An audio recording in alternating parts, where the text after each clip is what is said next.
Hey, what's up everybody? This is Justin. Forgive me for the squeaky chair. I promise I'm not passing gas.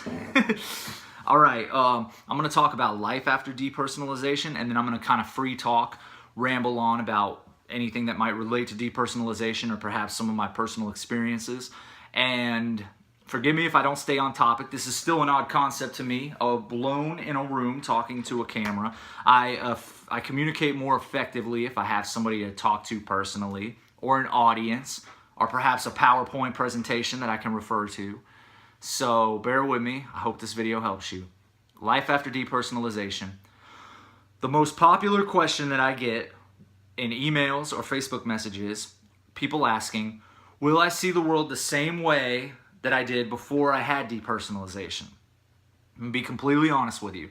I can't answer that question. I don't think anybody can answer that question. There are limited videos on YouTube of people who are going to talk about what life is like after depersonalization. They're going to relate their personal experience and say that this is the experience that everybody's going to have. I don't think those are appropriate videos for you to watch because we are all made up of different psychological, emotional, mental, physiological differences.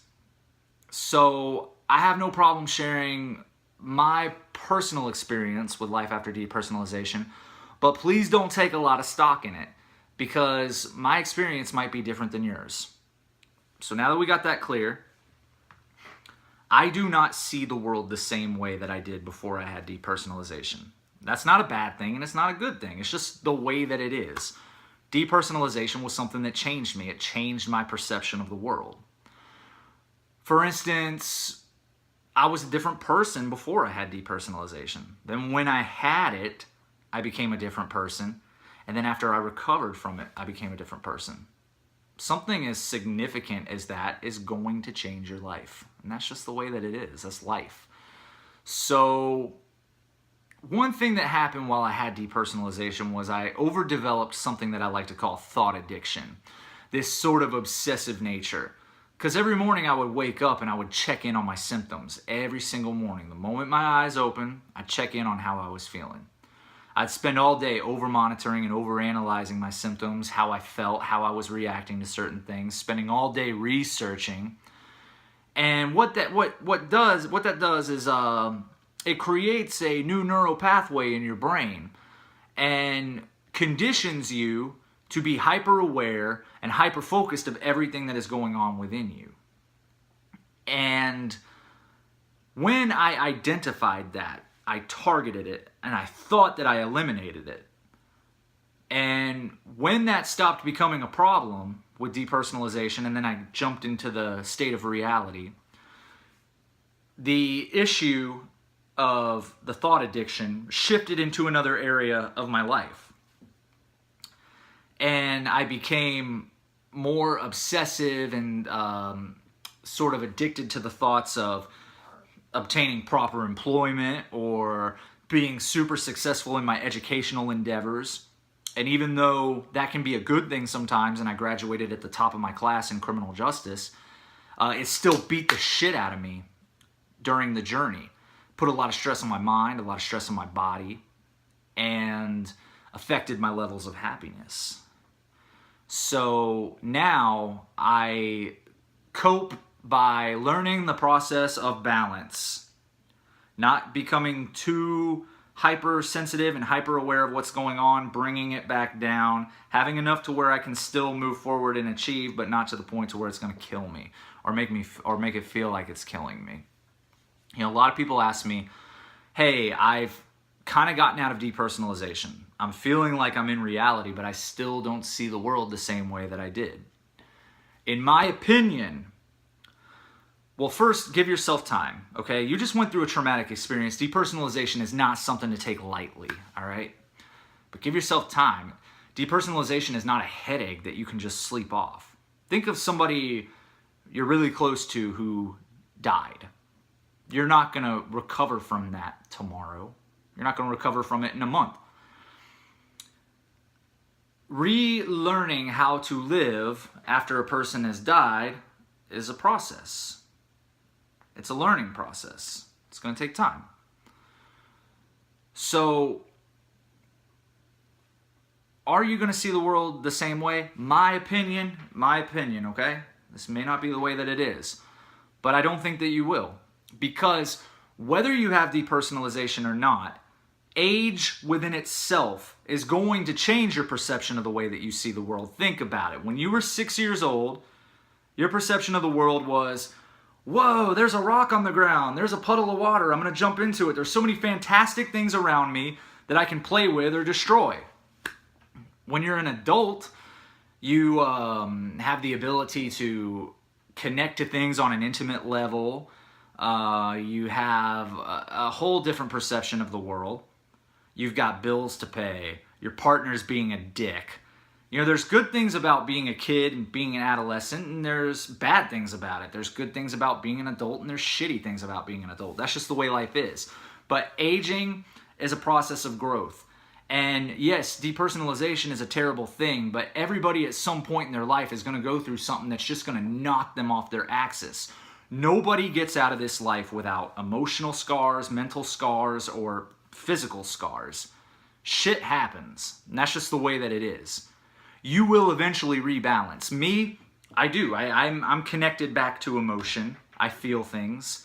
I get that feeling in my body when I hear a song that's full of passion, and I still get that feeling in my body when good things happen or bad things happen. I am able to connect to emotion, but no, I don't see the world the same way that I did because I'm a completely different person now. My attitude is different. The way that even processing information is different. And for those of you, though, that are having a fear of losing your memory, that was something that I had when I had depersonalization. I felt like sometimes my memory just kept erasing itself. I think that's just one of the symptoms of depersonalization, because now that I'm in reality, I honestly feel like I retain information more effectively than I did before I had depersonalization. So that's basically all I have to say when it comes to life after depersonalization, and that's just my opinion. All right, so now I'm going to kind of free talk, and real quick, I just want to share a story, a coping mechanism that I came up with when I had depersonalization. I watched the movie Nightmare on Elm Street. Brief overview. Freddy Krueger is this scary monster. He's got these burns and he's got these blades on his hands, and he basically will haunt your dreams and kill you in your sleep. If you die in your sleep, you die in real life. Well, what I love about this story so much is there's this underlying message of how to confront your inner demons. Now, the story always goes, there's an individual who starts thinking this idea of Freddy Krueger. And then Freddy Krueger, well, as they're thinking about that, it goes into the subconscious part of their brain, and they bring that to bed with them, and then they start dreaming about him. And when they dream about Freddy Krueger, it is a nightmare. So when they wake up the next day, they're stressed out, and they're continuing to think about it, and they're continuing to perpetuate this thought of Freddy Krueger, and being super aware of the nightmare and if it's going to come back. And of course it comes back. And these nightmares get stronger to the point to where Freddy Krueger might cut them in the dream, and they wake up and they have a cut on their arm. So they stop going to sleep, and their friends become concerned because they see that they look very unhealthy, very stressed out. So then the individual starts expressing concerns about the dreams they're having, and what they do is they plant little seeds in their friends' heads and their subconscious mind. So then they take that to bed with them, and they start dreaming about Freddy Krueger. And the more fear that is being given to Freddy Krueger, the more powerful he becomes. So now he has the ability to actually kill people in their sleep, and he does. So at some point, they say enough is enough, and we are going to wake me up. I'm going into a dream. I'm going to capture him, wake me up. We're going to bring him into the physical world. So now Freddy Krueger's on foreign property. We're just going to kill the shit out of him. But there's a lot of good metaphors and a lot of good movies if you really pay attention to it. And that's kind of one that helped me along the way.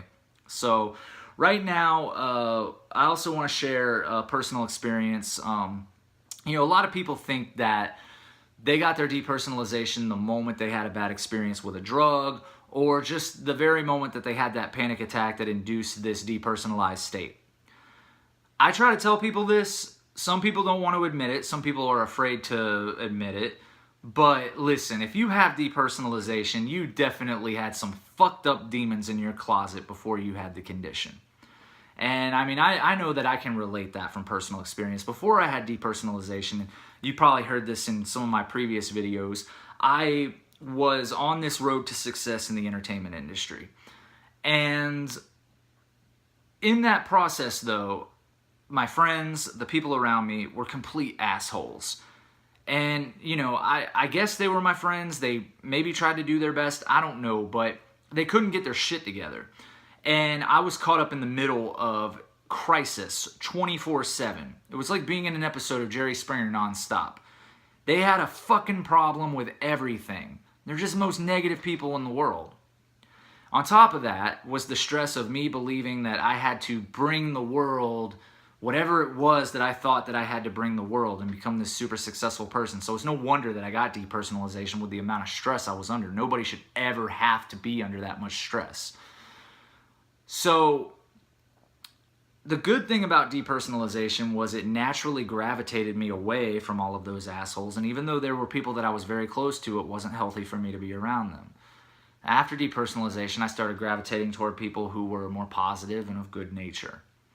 Now, what I'm about to show you right now, I'm going to drop this video into some editing software, so I hope that this shows up. I'm going to show you a picture, and this picture was captured at a show. It was a VH1 Save the Music show, and a lot of people were excited to see me. Hundreds, if not maybe some thousands of people were at this show.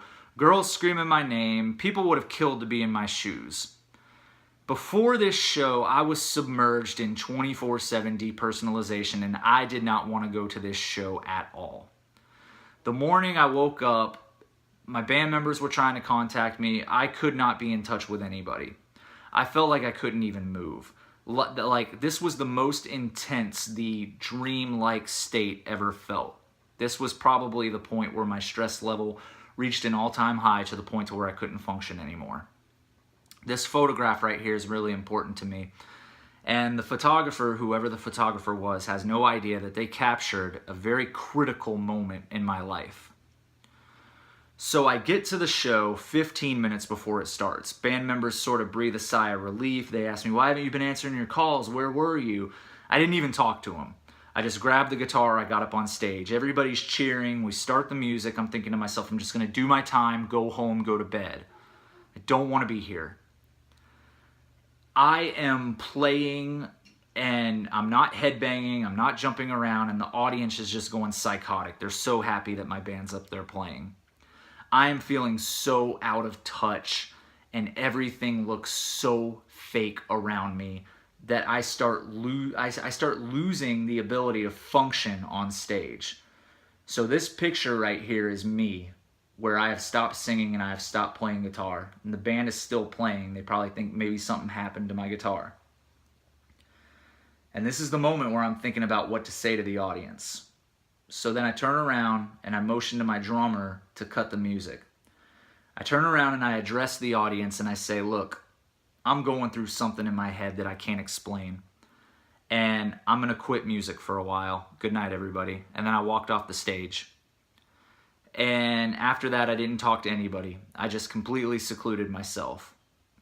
Now, 8 months later, I did return to the stage because I felt like I owed it to all of the people who supported me over the years to at least give some sort of closure. So we did this like 10-show regional tour to just kind of say goodbye to everybody. And then after that, I never looked back. So that picture right there, you know, I've never told anybody that story before, but you know, I like people who are going through depersonalization because, you know, I feel like I relate with you guys on such a personal level. So I figured I'd share it with you. Nobody actually has ever heard that story before. I've never really felt compelled to share it, but I thought, hey, maybe you'd like to see it. Because Jesus Christ, that was tough, being on stage while being in a full-blown panic attack and having depersonalization and seeing all of these people who are expecting you to put on something amazing and you can't do it. And that picture, I like that picture because it reminds me of that was the day that I made the decision to change and to move forward and to create a new life for myself. So as we free talk here, this video is going on 15 minutes. I just want to talk real quick about our external world and how the external world affects our internal world.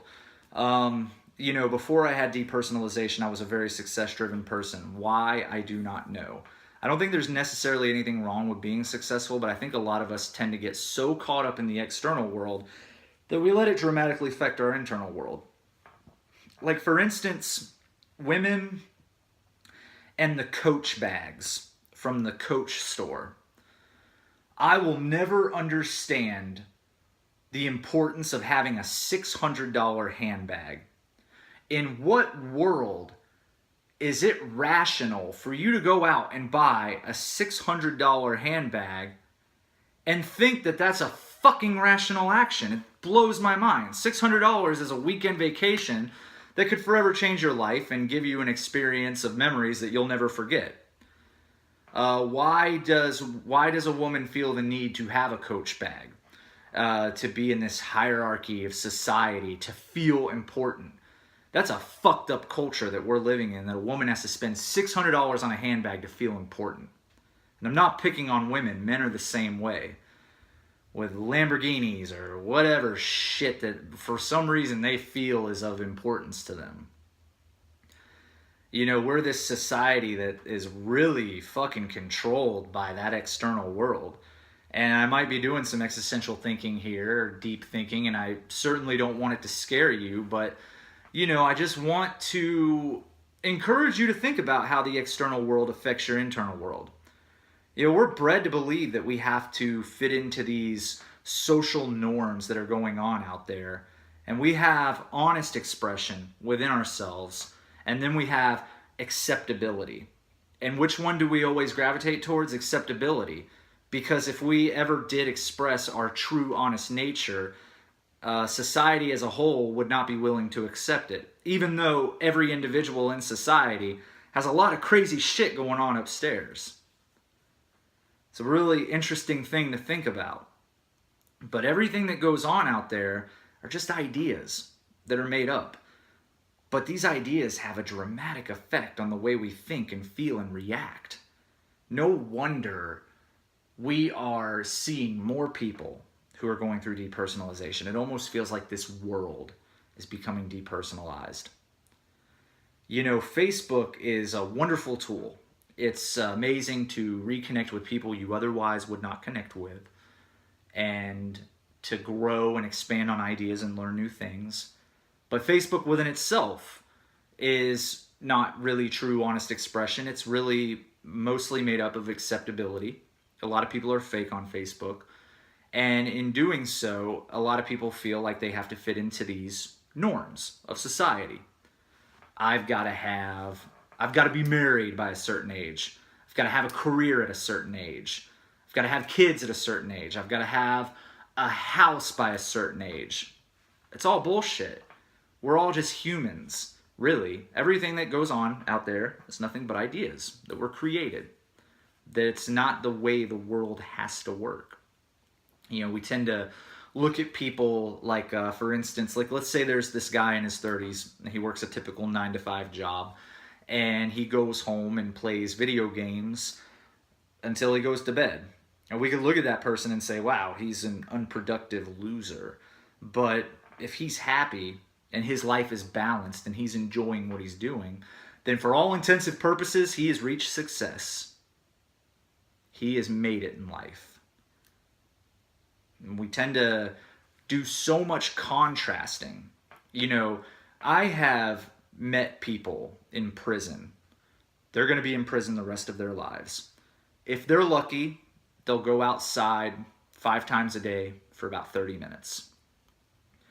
They wake up every morning feeling so blessed to be alive. They wake up every morning as if life is the greatest thing that's ever happened to them. And there was this one time I got invited into a suite, a hotel room, with a CEO of a major company. And beforehand, we were talking in the lobby. This was back when I was drinking, had a few beers, and And he said, you know, I really like you. Let's go up to my room and finish this conversation. So me and a couple of friends went up there. This guy had everything you could ever want in life. He had millions of dollars. So we get up there. He's got this long rail of white lightning sitting on the table, and he just sniffs it all up.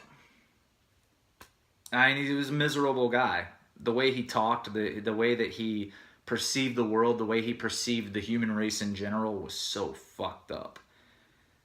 And I mean, to have to do cocaine, I mean, I'm sorry if you're dealing with a cocaine addiction, and I'm not being insensitive, but you're a CEO, you can have everything you want. This guy was living, he was so depressed, had everything he wanted, versus the guy who is going to be in prison for his entire life.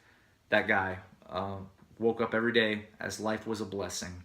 We tend to have these contrasts, and we really don't think about the true nature of what goes on. You know, one thing that helped me when I had depersonalization, this is a terrible story, but I was watching this video of this woman who got into a car accident. She was driving with 3 of her friends. She was the driver, and then she had 3 friends in the car, and some asshole was driving drunk on the road, hit her head on. Whole car goes up in flames. All 3 of her friends die. She survives, but I'm not trying to sound insensitive here, but she looks like a monster now. Her whole entire body was burned. She looks so disfigured, and it's just so depressing when you look at the picture of who she was before this accident, because she was so unbelievably beautiful. And now she's got to walk around looking like this, looking the way that she does. Not only feeling the physical pain of 3rd-degree burns all over your body and looking like you're a morphed monster, but dealing with all of the emotions that go on with it. And sometimes we look at what we have, like something like depersonalization, and we think it's the worst thing that is ever happening to us. And I'm not invalidating your emotions, because this might be the worst thing that has ever happened to you, and it is totally appropriate for you to feel like it is the worst thing that has ever happened to you. But sharing empathy of pain can sometimes be helpful. Because I tell you what, I would rather spend a whole life depersonalized than a life of being afraid of people being scared to look at me. So sometimes to bring yourself to a level of humility in your own problems is a good thing to do. I don't know, maybe you can try it out. It's something that helped me. I mean, look at stage 5 prostate cancer versus depersonalization. Again, I'm not trying to minimize the way that you feel, but sharing empathy of pain and thinking about other people and their journeys of hell that they go through can sometimes be helpful. And I'm sorry if you're having depersonalization, and I'm sorry that this video is going on 25 minutes, so I'm going to go ahead and conclude it right now. But listen, I have told everybody in the previous videos that I will respond to anybody. Right now, I'm getting like 25 to 50 emails in a given week, and it's getting a little difficult for me to maintain conversations with everybody. But listen, if you have a short question that you would like a short answer to, feel free to email me or find me on Facebook, or you could comment on this video. But listen, I'm not an expert. I just have a lot of experience. So, you know, I encourage other people to maybe answer other people's questions, because your answer might be better than mine. I, would encourage communication between all of us. I'm going to continue to make videos. I think I'm going to stop making videos about depersonalization, but I'm going to talk about other things that will greatly relate to depersonalization. So for those of you that have stuck with this and everything, cool. Thanks. I'm not doing this for popularity or anything. I'm just sort of sharing the knowledge that I've gained throughout the years. So look, if you have depersonalization, be cool, all right? You're going to be okay. You're going to get over it. It's going to be fine. People like me who have had it for a super long time, don't let that scare you. Don't let that trick you into thinking that you're going to have the same experience, because it's very, very rare for people like me. I had it much longer than I should have, but I'm a rare case, all right? So don't you worry yourself about that. Just continue to do what you do. Have faith in yourself. Trust yourself. and be fucking strong. You're gonna get through this, I promise you. All right, until the next time, I will talk to you guys later, and I believe in you.